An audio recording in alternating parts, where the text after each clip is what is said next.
What? What do you mean? Let's go be pirates together. To be a pirate with you all?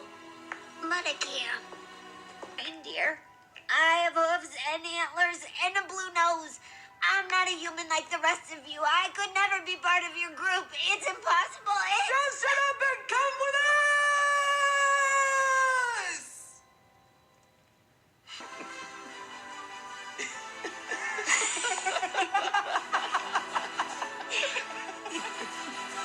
Through the frost of the fast unknown, I kept my heart safe. One Piece Season 2.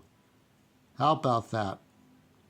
I'm not going to pretend what the Steel Ball Run comments are all about.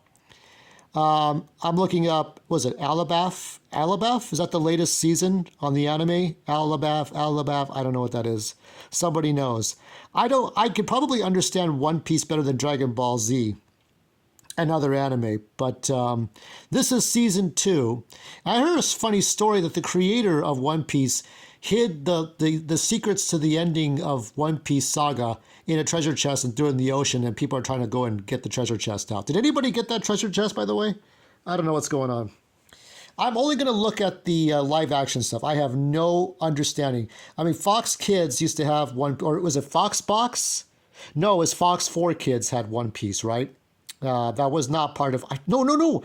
I did review that. I did talk about that in my Saturday. Check out my Saturday morning playlist for that, for One Piece. I talked a little bit about it. I don't remember what I said, but I had a vague understanding about it. You know, the pirate that got executed, and then Luffy. Here, Monkey D. Luffy's the son of the pirate of Gold. It was a Jack, Goldie Jack, or whatever his name is. Yeah, so let's take a look at the stars here. We got two of the gorgeous women. We got Emily Rudd, and we got Charithra? I'll just call her Cherry, because I'm not going to try to remember her name. Charitha Chandran as the, what is it? She's the assassin, but she is a princess on another island, which we haven't gone to yet. We got much love and peace for, this is positive identity politics and virtue signaling for my fellow Mexicano, Inaki Godoy as Monkey D. Luffy. Okay. And we got Mac and You, who likes to do beefcake shots, CW style, the muscular, what is he, Zero? Yeah. And then Lara, Nico Robin, Sanjay. I don't know who does the voice of Chopper for this one. We got a little race swap, but he's a good first officer. Jacob Gibson as Usopp. Joe Manganiello as Sir Crocodile. That's the king, right? Isn't that the evil king? And there's some other people, but for some reason, I got to tell you that Katie Sagal. When I see Katie Sagal, yeah, she's the doctor. She took me out of the anime for a bit. I'm like, I'm not thinking. Is this the first time Katie Sagal has done a comic book or anime style thing in live action, as opposed to like Futurama? I still don't know. I'm clueless on things. Okay, so back to One Piece, back to this art here. Yeah, I really enjoyed this. I really thought it was just... So if Masters of the Universe will be any indication, if it's anything like Masters of the Universe, I hope it's as good as One Piece Season 2. I recognized Chopper, but I don't remember much about the guy. The little reindeer with the hat with the X on it. We get the story about the doctors and the evil king. I guess his name is King Crocodile, the one with the metal jaws, right? Looks like one of those Bond villains.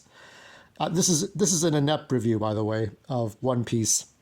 So we got Luffy, we got his crew.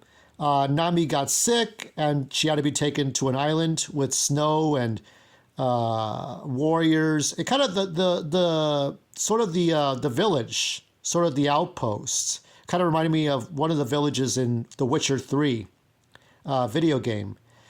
And there were so many places they went to. I was thinking a little bit about The Last Airbender show, which is also on Netflix. I don't know if that got renewed or not.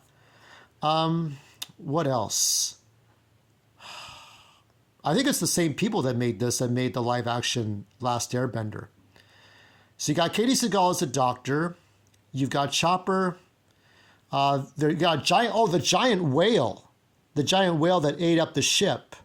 And then you had the assassins. You had that one actor who played, that officer in The Dark Knight. He played Kadabra in The Flash. He's a character actor, right? He played number 3 and froze the Luffy's crew into wax. You had the girl who painted emotions on people's faces. This is about eight episodes. You have the sexy Chari who, with the blue hair, does that exotic dance. I could never forget that. Luffy was taken by that. I don't know if Luffy and the princess could get together. Luffy and Nami, who's the navigator, are always supposed to be platonic. But somebody asked the creator of One Piece if Nami should get with anybody. He said, no. They always stay in the same spot. These characters never get old. They never have children. There's no alternate future for Luffy to somehow see his future or anything like that. So we have different villains. There's the police force, the officers, the naval officers. The Navy's looking for Luffy. You had the old man who was looking after Luffy. So you got people looking after him. They go to different towns. The guy with the green hair there, he's trying to get new swords. He goes to a pawn shop. There's different things that happen. It's just like there's the whale, and then there's trying to navigate to go to where they're supposed to be going. There's some silly episodes, and there's mostly the serious ones. But once we get to Nami getting sick and then going to the island away from the island the princess needs to get to. So once we go to that island, that kind of starts the last run of season 2. The fantasy, the characters, nothing's woke, nothing's broke. And in this rare instance, I'm going to say I really enjoyed the characters, the music, the costumes, the special effects. Some of the costumes bordered a little bit on Comic-Con design and some real hard work and paint. The ship looks great. The villains look great. All the assassins look great. Man, I don't even know. I mean, the number 3 is just evil. And I try to remember what all the plot was to all the episodes, but you just have to remember Chopper at the end and Katie Sagal, who took me out of the anime for a bit. And that's about it. I mean, they go to different islands, they meet different people. Nothing outstanding happened before Chopper, but once they get there, it's fantastic. I was just amazed that even though we have somebody of a different ethnicity, somebody who is Mexican, this actor really portrays Luffy to the max. And sometimes I feel like it's better than the anime as far as the characterization goes. My score for this second season is, if I had to really, let's look at the Garfield rating system. I'm going to give it right there a 5 out of 5. This was like the best. This was better than the first season, and it's only going to get better from here. No politics, no beating you over the head with nonsense. It doesn't drag on. I think these 8 episodes, with the one filler episode being the whale, and just learning about, how a villainous assassin turns into a good character. I think all of it's great, and I think it all works out. The bad guys become good guys become bad guys, so and so. And they still have those giant talking snails, telephones, things. So 5 out of 5. On to better things.